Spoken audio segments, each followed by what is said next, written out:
Welcome to Trendy Flicks, your ultimate destination for the latest in movies, TV shows, and streaming trends. Subscribe now and stay ahead of the entertainment curve. Joel Embiid and the 76ers Mourn Dikembe Mutombo during "Sad Day" in Philadelphia. The clinical Daryl Morey was reduced to something far less than he's projected to be, or perhaps he was elevated for a moment, into a moment, as his victory lap was halted by the most sobering news. The 76ers president had been beckoned away during his media day appearance by team personnel, moments after it was announced Dikembe Mutombo passed away Monday morning following a bout with brain cancer. When Morey returned, his wide smile was gone, replaced by reddened eyes, a shaken voice and stunned movements. He couldn't bring himself to answer the next question about the emergence of Tyrese Maxey, but he delivered a personal recollection on the Hall of Fame Center. "I knew him personally. We were together for many seasons in Houston, obviously very important to the Sixers franchise as well," Morey said. "Just a great human being. When I was a rookie GM in this league, he was someone I went to all the time. His accomplishments on the court, we don't need to talk about too much. Just an amazing human being, what he did off the court for Africa."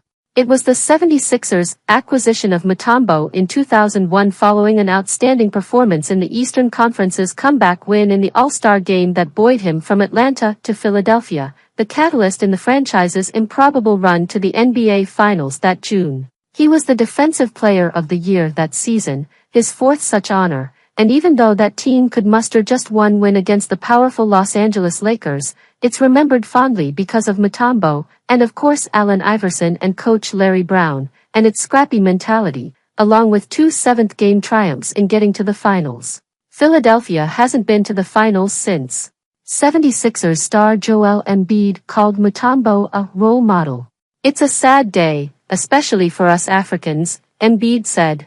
"Other than what he accomplished on the court, I think he was better off the court. He's one of the guys I look up to, as far as having an impact." Mutombo's impact, beginning stateside at Georgetown alongside Alonzo Mourning and under late coach John Thompson, clearly stretched to Embiid all those years later once he finally picked up a basketball in his teens.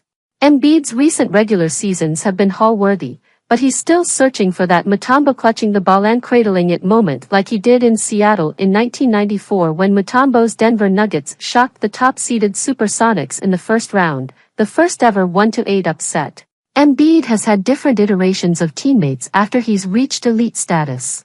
"Consistency. That's really all I demand," Embiid said. "If you keep switching guys every year, 2 years, I don't think that takes you anywhere.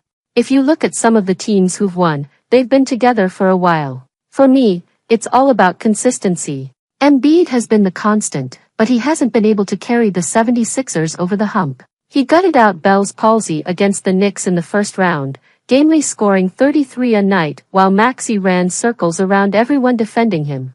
It wasn't enough, and the doubts on whether the 76ers' window closed before it opened became irresistible to discuss. On a day filled with unexpected sadness, the expectations are still quite loud and undeniable in Philadelphia. Morey pulled off a coup when Paul George shunned his hometown Los Angeles Clippers and resisted overtures from the Golden State Warriors to fit perfectly into the 76ers' cap space this summer. So while George is yet another alteration, he does play the style that fits easily into how the 76ers envision themselves. He's a malleable two-way wing, a steady plus 40% three-point shooter that works well with the space Embiid will create by mere presence and the gravity Maxey will force by his speed.